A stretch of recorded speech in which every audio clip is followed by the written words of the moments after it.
Welcome back to Dieu Han RV. Wherever you're watching from, we wish you peace, strength, and the kind of love that holds you when you need it most. This is a preview of the next episode in Dieu Han's journey. Last night, she faced something no girl her age should ever face. She wasn't just scared, she was tested. When the door slammed shut behind her, and no help was in sight, she looked into her child's eyes and found something stronger than fear. Today, she could walk away, but instead, she turns back to the friend who once gave her shelter. If you were her, would you do the same? If this journey moves you, please like, share, and subscribe. Every click brings Dieu Han's voice closer to those who need to hear it, and maybe helps someone out there feel less alone. The storm had passed, but its echo still lingered in Dieu Han's heart. After all the fear, the chaos, and the tears, she returned, not alone this time. Tom nestled in her arms, then walked beside her, and though they didn't say much, their silence was filled with something deeper than words: safety, gratitude, and the strange calm of having survived something brutal together. For now, Hong's house seemed like the safest place on earth. For the first time in a long while, Dieu Han didn't feel like she had to fight alone, then sat beside her, gently rocking Tom in his arms, whispering something only a father would know to say. The car moved through the quiet night, but in her heart, everything was still racing. Maybe she didn't trust easily, but maybe, for now, being beside Then was the safest place she could be. They stopped in front of Hong's house. Dieu Han stepped out of the car, still not fully conscious of her surroundings. Her hands were still shaking. Her heart pounded like she was still cornered. She couldn't remember how she got in the car, or what she had said along the way. All she knew was that her body hadn't relaxed, not even for a second, and her mind was far from ready to call anywhere safe again. Then didn't ask anything. He handed her a glass of warm water, then sat down without a word. The silence between them was heavy but not uncomfortable. Dieu Han stared at the floor. Her lips trembled slightly. "I'm scared she's really gone," she whispered. "What if I can't find her?" Then didn't make promises. He didn't rush to speak. He just looked at her, steady and quiet. "Then we'll look together," he said. Those words didn't fix the pain, but they did something else. Dieu Han felt her shoulders drop just a little. She closed her eyes, and for the first time in days, exhaled without trembling.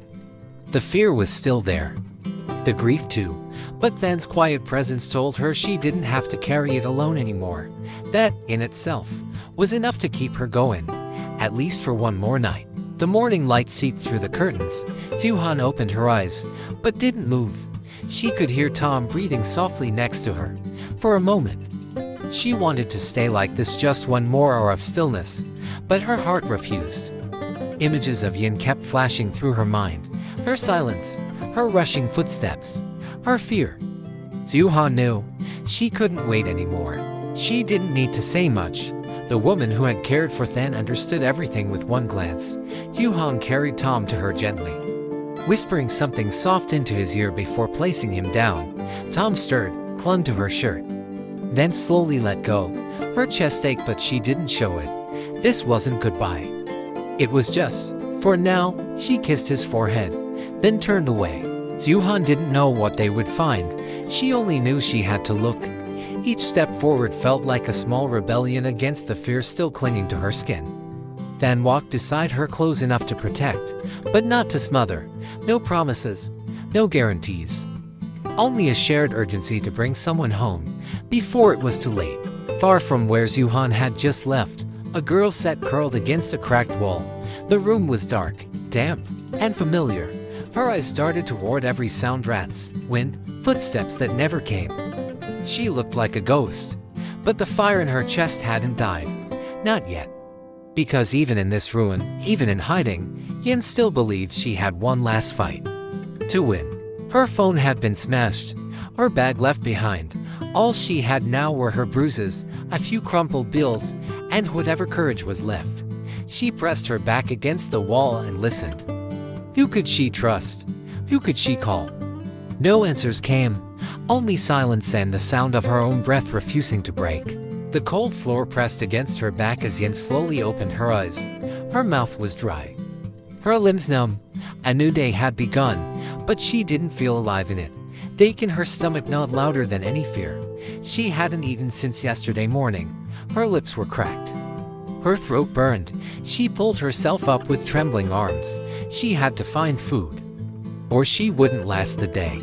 She searched the room. Dust, broken wood, rusty nails. A pile of damp clothes in the corner, nothing edible. Uyen stepped outside.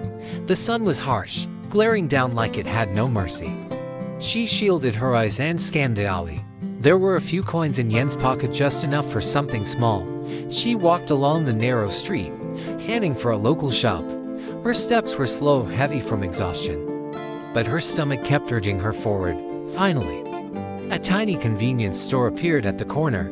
She hesitated before stepping inside, head low. With trembling fingers, she picked a pack of instant noodles. The shopkeeper gave her a look, but said nothing. For Uyen, it was a small victory in a night of losses. She found a quiet step outside, away from the store. Tearing open the instant noodles, she ate with small bites, fast, yet careful. Every chew was warm, yet couldn't fill the hollow ache in her chest. Her eyes drifted down the empty road. Did anyone even know she was still alive? Was there a friend she hadn't thought of yet? Someone she could call, trust? Uyen sat still for a moment, letting the last bite settle inside her. Her hunger was eased, but her thoughts grew heavier. Each second in hiding felt like slow death. She couldn't live like this, waiting for fate to decide. There had to be one last card she could play. And suddenly, a face returned to her memory, the only one who once promised to help, no matter what. Maybe it was time to find him. Her heart pounded at the thought. It had been weeks since they last spoke. She didn't even know if he'd keep his word. But what choice did she have? The house was no longer safe. Dieu Han was gone. The world outside was dangerous, but so was staying still. And something in her gut said she couldn't wait any longer. She rose slowly, brushing dust off her pants. The decision was made, but the fear remained. Would someone follow her? Was it a trap? Would this man help or turn her in? She tightened her hands into fists. Nothing was certain. But courage wasn't the absence of fear, it was walking through it. She was chasing something. A hope, a name, a promise whispered in the dark. And maybe, just maybe, it would save her. If it were safe place. No trusted soul left. Would you dare take that risk? Uyen walked into the unknown, chased by fear, guided only by a fading promise. Maybe she was brave. Or maybe she had nothing left to lose. Thank you for watching this video. Uyen's journey is entering a dangerous and certain chapter.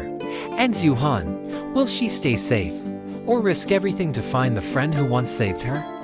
Life doesn't always give us clear answers, but sometimes it gives us a choice. If you were her, what would you choose? If this story touched you, don't forget to subscribe, like, and share. Every click helps us keep telling stories that deserve to be heard.